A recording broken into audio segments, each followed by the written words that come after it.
Welcome back to all the viewers. This is our part 2 of Indian economic on the eve of independence. So जो chapter हमने अब start किया था Indian economy on the eve of independence, उसी का ये next part है। तो वहाँ पे हमने एग्रीकल्चरल सेक्टर तक देखा था। अब इस पार्ट में हम इंडस्ट्रियल सेक्टर और उसके आगे के जो सेक्टर्स हैं उनके बारे में बात करेंगे। तो तुरंत हम लोग जो है थोड़ा इसको बढ़ाते हुए हम इंडस्ट्रियल सेक्टर पे आते हैं। सबसे पहली बात, इंडस्ट्रियल सेक्टर जो होता है वो ऐसा सेक्टर होता है जहाँ पे हमारे इंडस्ट्रीज़ रहते हैं। पहली बात तो ये, जहाँ पे इंडस्ट्रीज़ हों, इंडस्ट्रीज़ अपना वर्क परफॉर्म करती, वही हमारा इंडस्ट्रियल सेक्टर होता है। अब at the time of independence industrial sector हमारा किस तरीके का था, क्या उसमें इंक्रीमेंट थे या डिक्रीमेंट थे, क्या चीज़ें रही हैं, उसको इस टॉपिक में डिस्कस करना है। क्योंकि पूरे चैप्टर पे भी हम लोग वही करना है। पूरे चैप्टर में हमको यही डिस्कस करना है कि Indian economy on the eve of independence, यानी इंडिपेंडेंस के समय हमारी इकोनॉमी कैसी थी, अंग्रेज़ों की छोड़ी गई जो इंडियन इकोनॉमी थी वो क्या थी, कुछ बचा भी था कि नहीं था, और बचा था तो क्या था, उसके बारे में यहाँ पे हम लोग डिस्कशन करेंगे। अब बात करते हैं सबसे जो इम्पोर्टेंट पॉइंट्स है, इसमें कुछ कुछ हम लोग देख लेंगे। सॉरी, सबसे ज़्यादा इम्पोर्टेंट पॉइंट जो आपका पहला है वो हम देखेंगे, DK of handicrafts. DK of handicrafts सबको पता ही होगा कि जब अंग्रेज़ आए थे, यानी जो आपके वो थे ब्रिटिशर्स जो थे, ब्रिटिशर्स के टाइम में हैंडीक्राफ्ट्स इंडस्ट्री में काफ़ी ज़्यादा डिक्लाइन देखने को मिला था। डिक्लाइन इसलिए देखने को मिला था क्योंकि वो मशीन मेड प्रोडक्ट्स वगैरह बनाते थे, और हमारे जो क्राफ्ट्समैन और आर्टिसियंस होते थे उनको बड़ा दिक्कत होता था। क्योंकि मशीन मेड प्रोडक्ट्स के साथ जब हमारे हैंडमेड प्रोडक्ट्स की जब वो क्या क्या जब वैल्यूएशन किया जाता था तो उनका प्रोडक्ट जो है सस्ता पड़ जाता था। तो इस वजह से लोग उसको ज़्यादा प्रेफर करने लगे। तो इसके धीरे धीरे करते करते हमारा जो एक इधर का बेस रहा वो ख़राब होने लगा, यानी जो हैंडीक्राफ्ट इंडस्ट्री रही वो पूरी की पूरी ख़राब होने लगी। अब हम बात करते हैं कि ये हुआ कैसे, क्या क्या चीज़ें रही जिसकी वजह से हमारा हैंडीक्राफ्ट इंडस्ट्री डिक्लाइन किया। तो इसमें कुछ कुछ एक पॉइंट्स हैं, दो चार पॉइंट्स, उसको हम देख लेते हैं एक एक करके। पहला तो है इसमें डिस्क्रिमिनेटरी टैरिफ पॉलिसी। जो टैरिफ पॉलिसी वो लोग बनाते थे, यानी वो लोग मतलब ब्रिटिशर्स जो टैरिफ पॉलिसी बनाते थे वो डिस्क्रिमिनेटरी थी। डिस्क्रिमिनेटरी मतलब भेदभाव वाली। भेदभाव वाली कैसे थी? क्योंकि वो लोग क्या करते थे, वो टैरिफ फ्री कर दिए थे। वो लोग क्या कर दिए थे, टैरिफ फ्री कर दिए थे। किसमें? एक्सपोर्ट और इंपोर्ट पे। एक्सपोर्ट एंड इंपोर्ट पे। कहाँ से? From Britain. वो अपने देश के लिए सारा टैरिफ फ्री कर दिए थे। यानी अगर आप ब्रिटेन से कोई सामान खरीद रहे हैं या कोई सामान बेच रहे हो, उस पर कोई टैरिफ नहीं लगेगा, सीधी सीधी बात। बाकी आप कहीं से ख़रीदते हो तो उसको लेते थे। तो ब्रिटेन के लिए फ्री हो गया, तो इससे क्या हो गया कि उनके लिए ज़्यादा चीज़ें बनने लगी। दूसरा जो इन्होंने देखा, जिसकी वजह से जब ऐसी पॉलिसी बन गई तो उनका सामान फ्रीली आने लगा और यहाँ से सामान फ्रीली जाने लगा, जिससे हमारा हैंडीक्राफ्ट इंडस्ट्री डिक्लाइन कर गया।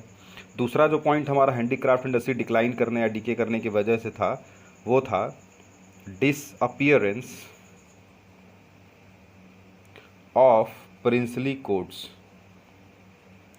जो प्रिंसली कोड्स वगैरह बनाए गए थे at the time of nawabs वगैरह जब रहते थे, तो वो लोग कुछ प्रिंसली स्टेट्स बनाए थे जो कि हैंडीक्राफ्ट इंडस्ट्री को बहुत बढ़ावा देते थे। यानी जो हैंडीक्राफ्ट इंडस्ट्री जो स्टेट पैट्रोनेज के नाम पे जाने जाते थे, जैसे नहीं कुछ उस समय जो राजा महाराजा लोग बुलाते थे, अगर कोई अच्छा वीवर कोई मिल गया उनको, जो बहुत अच्छा कारीगर वगैरह होता तो उसको बुला के अपने दरबार में रख लेते थे और उसके सामान को पूरे अपने राज्य में बिकवाते थे। तो ये एक तरीके का मतलब एक एक कह सकते हैं कि एक पॉजिटिव इम्पैक्ट था उस टाइम जब राजा महाराजा या नवाब लोग रहते थे तब। लेकिन जैसे जैसे हमारे जब कब्ज़े में हम लोग आ गए अंग्रेज़ों के, यानी ब्रिटिशर्स जब पूरी तरीके से इंडिया पे कंट्रोल कर लिए, तो उस टाइम इन्होंने क्या किया, ये प्रिंसली कोर्ट्स को ख़त्म कर दिया धीरे धीरे। क्योंकि राजा महाराजा ही ख़त्म होने लगे, धीरे धीरे प्रिंसली कोर्ट्स भी ख़त्म। और जब प्रिंसली कोर्ट्स ख़त्म हो गई तो जो इनको हैंडीक्राफ्ट इंडस्ट्री को जो एक सहारा मिलता था वो सहारा भी ख़त्म। क्योंकि अब कौन सपोर्ट करेगा? पहले तो वो लोग सपोर्ट भी करते, तब कोई सपोर्ट का था ही नहीं। नेक्स्ट हमारा है मशीन मेड प्रोडक्ट्स। जो मशीन मेड प्रोडक्ट्स थे, अभी प्रोडक्ट थे किसके? तो ये थे वही ब्रिटिशर्स के ही प्रोडक्ट थे ये। तो ब्रिटिशर्स के प्रोडक्ट से हमको डायरेक्ट कंपटीशन मिलता था, जो कि थे लो कॉस्ट के, उनकी लागत कम लगती थी, क्योंकि भाई मशीन से बन रहा है तो थोड़ी सी लागत कम पड़ती थी हैंडमेड के कंपैरिजन में। तो इस वजह से वो था। दूसरी बात कि ये पूरा का पूरा प्रोडक्शन जो है वो लोग अपने तरीके से कंट्रोल करते थे। जो ब्रिटिशर्स थे वो अपने तरीके से पूरे प्रोडक्शन कंट्रोल करते थे, जिससे भी दिक्कत होती थी। उसके बाद हम नेक्स्ट देखेंगे आपका न्यू पैटर्न ऑफ डिमांड। अब इसका क्या मतलब है? इसका मतलब ये है कि जब ब्रिटिशर्स इंडिया में जब आए और उसके बाद से लेके आज तक हमारे यहाँ वेस्टर्न कल्चर का शुरुआत हो गया। और जब वेस्टर्न कल्चर आया तो वेस्टर्न ड्रेसेस आए, वेस्टर्न चीज़ों का बढ़ावा मिलने लगा, जिसको गलत भी नहीं कहा जा सकता, लेकिन उस टाइम लोग ऐसा मानते थे कि इसके वजह से जो वेस्टर्न कल्चर आया, जो फैशन में चेंजेस आए, जो टेस्ट में चेंजेस आए, उसकी वजह से हमारे हैंडीक्राफ्ट इंडस्ट्रीज़ को काफ़ी कुछ फेस करना पड़ा। पहले तो खादी का वस्त्र पहन के लोग रह लेते थे, लेकिन उसके बाद समय के साथ साथ फिर जिस तरीके से मॉडर्नाइजेशन हुआ उस तरीके से फिर खादी के काम, उससे कपड़ों से अब काम नहीं चलता। अब हमको चाहिए ब्रांड, जो कि कहीं अलग से किसी फॉरेन ब्रांड हो या कुछ भी हो, तो वैसा हमको कपड़ा चाहिए रहता है। तो ये इसकी वजह से हमारी हैंडीक्राफ्ट इंडस्ट्री पे भी काफ़ी ज़्यादा इम्पैक्ट पड़ा। फिर एक जो है इम्पैक्टफुल एक सबसे बड़ा रहा है, जिसको पॉजिटिव इम्पैक्ट में भी लिया जाता है ब्रिटिशर्स के, वो है आपका इंट्रोडक्शन ऑफ रेलवेज़। रेलवेज़ को एक तरीके से देखा जाए तो ये पॉजिटिव इम्पैक्ट है इंडिया के लिए। अगर रेलवे उन लोगों ने, वो तो बनवाए थे अपने स्वार्थ के लिए, उनका अपना पर्सनल मोटिव था रेलवे बनवाने में, क्योंकि वो चाहते थे कि ईजिली उनके जो गुड्स एंड सर्विसेज है वो ऑल ओवर इंडिया पहुंच जाए। लेकिन उनके इस काम से हमारे यहाँ भी क्या हुआ कि आज भी रेलवेज़ जो है, उनके उस देन से रेलवेज़ हमारे यहाँ प्रॉपर तरीके से वर्क कर रही हैं। यानी वो स्टार्टिंग वाला उन लोगों ने किया था। तो इससे क्या होता था, इससे मूवमेंट जो होता था, movement of goods and services जो था वो स्मूथ हो गया था रेलवेज़ की वजह से, और टाइम पे होने लगा था। तो इसकी वजह से भी हमारा हैंडीक्राफ्ट, जैसे कि मान लीजिए अब जो सामान मुंबई से यूपी नहीं पहुंच पा रहा है because of lack of transportation, but तो यूपी के जो लोकल मार्केट्स थे वो कम से कम चल जा रहे थे इसी बहाने। बट व्हेन रेलवे स्टार्ट हो गए तो उसकी वजह से क्या हुआ, जो ट्रांसपोर्टेशन था वो ईजी हो गया, लोग गुड्स भी लाद के अपना यहाँ पहुँचा लेते थे। तो मशीन मेड प्रोडक्ट्स ब्रिटिशर्स के जो थे वो काफ़ी ज़्यादा पूरे ऑल ओवर इंडिया तो अपना प्रोडक्शन करके बेचना स्टार्ट कर दिए। तो उसकी वजह से हमारा हैंडीक्राफ्ट इंडस्ट्री जो था, जो लोकल हैंडीक्राफ्ट्स मार्केट्स थे वो सब डिक्लाइन करने लगे। उसके अलावा ये तो हो गया हैंडीक्राफ्ट्स के बारे में। उसके अलावा कुछ चीज़ें और हैं जिसकी वजह से हमारा इंडस्ट्रियल सेक्टर का जो उस समय रहा है वो देख लेते हैं। तो नेक्स्ट हम देख लेंगे आपका नंबर 2 पे अगर हम देखा जाए तो limited growth of public sector enterprises. Public sector enterprises का मतलब यहाँ पे सीधा सीधा कहा जा रहा है आपका वही रेलवे हो गया, पावर सेक्टर हो गया, उस समय पब्लिक के पास रहता था, आज तो प्राइवेटाइज भी कर दिया गया काफ़ी कुछ। फिर आपका हो गया पोस्टल सर्विसेज, फिर आपका सेक्टर बहुत सारे सर्विसेज थे जो उस टाइम थे। तो इसका क्या हुआ कि इनका जो ग्रोथ था, जो पब्लिक सेक्टर का जो ग्रोथ हुआ करता था वो बहुत लिमिटेड और हैम्पर्ड था, यानी बहुत ज़्यादा ग्रो नहीं कर रहे थे। तो इसकी वजह से भी कुछ परेशानियां तो उठानी ही पड़ी हमें। उसके बाद फिर हम नेक्स्ट जो है हमारा, नेक्स्ट हम देख लेंगे कि उसके बाद हमारा आया lop sided growth. Lop sided का मतलब होता है वन साइडेड ग्रोथ करके था। Lop sided industrial growth, industrial growth तो कहीं ना कहीं हो रहा था लेकिन पूरी तरीके से नहीं हो रहा था। अब इसमें क्या था, इसमें था जो आपके कॉमन गुड्स इंडस्ट्री थे, जो आपके कॉमन गुड्स इंडस्ट्री हुआ करते थे, वर नॉट सपोर्टेड बाय, वो सपोर्ट नहीं पाते थे किससे, कैपिटल गुड्स इंडस्ट्री से। जो कैपिटल गुड्स की इंडस्ट्री थी उनसे इनको कोई सपोर्ट नहीं मिलता था। तो इस वजह से ये क्या करने लगे, ये भी डीके करने लगे, गिरने लगे। उसके बाद फिर आपका हो गया फिर lack of basic and heavy infrastructure. अब इसमें क्या था, इसमें बताया गया कि वहाँ पे हमको कोई प्रायोरिटी नहीं दी जाती थी, नो प्रायोरिटी। उस टाइम पे हम एक ही कंपनी, एक दो कंपनी ही रहती थी मार्केट प्लेयर, जो कि हमको लगता है एक ही कंपनी थी, वो थी हमारी Tata iron and steel mill. यही एकमात्र जो है कंपनी हुआ करती थी उस टाइम, अंग्रेज़ों के टाइम में, जो कि प्रॉपर फंक्शन करती थी। यही हमारी बेसिक इंडस्ट्री भी थी उस टाइम की। उसके अलावा तो बाकी सब तो इन लोगों ने बर्बाद ही कर दिया था। बाकी जगह तो ये लोग अपना ही जो है इंडस्ट्रीज़ को जो है बढ़ावा दिया करते थे। तो एक ही हो गया, ये तो हो गया हमारा इंडस्ट्रियल सेक्टर का पूरा बात। अब हम देखते हैं हमारा फॉरेन ट्रेड का क्या है। तो फॉरेन ट्रेड में तो ज़्यादा नहीं था, लेकिन जो है जो था वो काफ़ी ज़्यादा इम्पैक्टफुल था। तो फॉरेन ट्रेड में सबसे बड़ी बात तो ये थी कि इंडिया जो है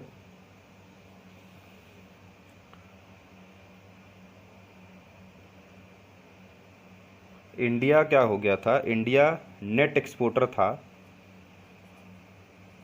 net exporter of primary product. यानी हम क्या करने लगे थे, प्राइमरी प्रोडक्ट को यानी कि रॉ मटेरियल्स वगैरह को एक्सपोर्ट करते थे। And importer of finish goods. ये सबसे बेकार बात तो यही थी कि सारे कंट्रीज़ क्या चाहते हैं कि हम लोग इंपोर्ट करें रॉ मटेरियल को, अपने कंट्री में उसको प्रोड्यूस करें, मैन्युफैक्चर करें फाइनल गुड्स में, और उसके बाद उसको बेचें। लेकिन ब्रिटिशर्स के क्योंकि इंडिया कंट्रोल में था, तो ये लोग क्या करते थे, ये हमसे हमारे ही कंट्री के जो गुड्स एंड सर्विसेज थे, रॉ मटेरियल्स, उनको ब्रिटेन भेजते थे और वहाँ से सामान बनवा के फिर हम इस हमारे थ्रू उसको इंपोर्ट भी करते थे फिनिश गुड्स के नाम पे। और ऊपर से हमने ऊपर ही पढ़ा इंडस्ट्रियल सेक्टर में कि टैरिफ वगैरह भी फ्री था, तो इनको पूरा का पूरा पैसा बच जाता था। लेकिन जो पैसा बचता भी था वो हमारे किसी काम में नहीं आता था, यानी इंडियंस के किसी काम में नहीं आता था। अब उसके बाद हम देखते हैं दूसरा। तो दूसरा बताया गया कि मोनोपोली कंट्रोल तो हुआ ही करता था of India's foreign trade. FT में लिख दे रहा हूँ, इंडियाज़ फॉरेन ट्रेड। यानी हमारा जो फॉरेन ट्रेड था, जो भी एक्सपोर्ट इंपोर्ट का काम था, जो भी चीज़ें हम या फिर एक्सपोर्ट करते थे या जो भी चीज़ें हम इंपोर्ट करते थे, दोनों पे कंट्रोल किसका होने लगा, ब्रिटिशर्स का होने लगा। पूरा का पूरा कंट्रोल ब्रिटिशर्स जो थे वो करने लगे। तो इससे क्या हुआ, इससे हमारे जो लोकल इंडस्ट्रीज थे, जो लोकल मार्केट थे, वो डिक्लाइन करने, क्योंकि हमारे यहाँ जो गुड्स होते थे उस टाइम कॉटन, जूट वगैरह, कॉफ़ी, टी, इन सब की डिमांड काफ़ी अच्छी थी वर्ल्ड मार्केट में। उसके बाद फिर हमारा है सरप्लस ट्रेड। यानी हमारा जो ट्रेड होता था, यानी एक्सपोर्ट इंपोर्ट जो होता था, वो हमेशा सरप्लस होता था। लेकिन उस सरप्लस ट्रेड का जो फ़ायदा होता था, जो सरप्लस ट्रेड तो होता था, बट ओनली बेनिफिटेड टू, यानी उसका जो बेनिफिट होता था, बेनिफिटेड टू, वो किसको होता था, जाहिर सी बात है वो ब्रिटिशर्स को ही होता था। जो अंग्रेज़ थे उनको ही ये चीज़ों का फ़ायदा होता था। यानी हमारा जो सरप्लस था, यानी हमेशा जब भी हम करते थे तो हमारा जो एक्सपोर्ट वाला पार्ट था वो हमेशा जो है ग्रेटर होता था इंपोर्ट वाले पार्ट से। तो इससे हमको प्रॉफिट तो होता ही था, लेकिन इस प्रॉफिट का कोई भी फ़ायदा हमको नहीं मिलता था, ना ही हमारे इकोनॉमी के ग्रोथ के ऊपर खर्च किया जाता था। ये पूरा का पूरा फ़ायदा किस पे खर्च होता था, तो उनके जो वॉर एक्सपेंसेस थे, क्योंकि वो लोग वॉर भी करते थे, इंडियन सोल्जर्स को भेजते थे अपना सोल्जर बना के, यानी ब्रिटिश इंडियन सोल्जर्स उस समय कहे जाते थे, उनको भेजते थे ये वॉर के लिए, लड़ाई करने के लिए, और उनके वॉर एक्सपेंसेस को ये बियर आउट करते थे। उसके बाद फिर जो है कॉलोनियल परस्यूट्स वगैरह के लिए ये लोग अपना इस पैसे को, इस सरप्लस को यूज़ करते थे, ना कि ग्रोथ, हमारे इंडिया के ग्रोथ के लिए यूज़ किया जाए। उसके बाद फिर आपका है एक और इम्पॉर्टेंट चीज़ था, वो था आपका स्विस कैनाल। स्विस कैनाल के बारे में काफ़ी लोगों ने सुना भी होगा।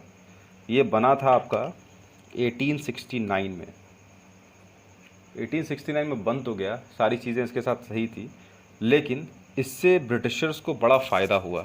जैसे कि उनको अफ्रीकन कंटिनेंट को क्रॉस करके तब जाना पड़ता था, यानी घूम के जाना पड़ता था अपने एक्सपोर्ट इंपोर्ट जब भी वो लोग करते थे। तो उनके शिप्स जो थी, उनकी जो शिप्स थी जो कि इंडिया टू ब्रिटेन जब जाती थी, तो उसके बीच में आपका अफ्रीकन कंटिनेंट आता था, जिसको बहुत बड़ा कंटिनेंट था, उसको पूरा क्रॉस करके जाना पड़ता। लेकिन स्विस कैनाल बनने की वजह से ये चीज़ें क्रॉस करने की इसको ज़रूरत नहीं पड़ती थी, एक डायरेक्ट लिंक बन गया था। तो इससे क्या हुआ, इससे हमारा जो एक्सपोर्ट इंपोर्ट वाला पार्ट था, जो ट्रेड वाला पार्ट था, वो हमारा काफ़ी मजबूत हो गया। जो ट्रेड वाला पार्ट हुआ करता था, यानी एक्सपोर्ट इंपोर्ट जो था, वो और ज़्यादा इंक्रीज़ कर गया इसके सुएज़ कैनाल की वजह से, और ज़्यादा ये गुड्स भेजने और मंगाने लगे। तो ये तो हो गया हमारा इसका बात हैंडीक्राफ्ट इंडस्ट्री और फॉरेन ट्रेड और इंडस्ट्रियल ट्रेड। नेक्स्ट वीडियो में हम लोग देखेंगे अपने फिर आगे के जो चीज़ें यानी ऑक्यूपेशनल स्ट्रक्चर, डेमोग्राफिक प्रोफाइल, इस सब के बारे में हम लोग आगे बात करेंगे। Thank you for watching this.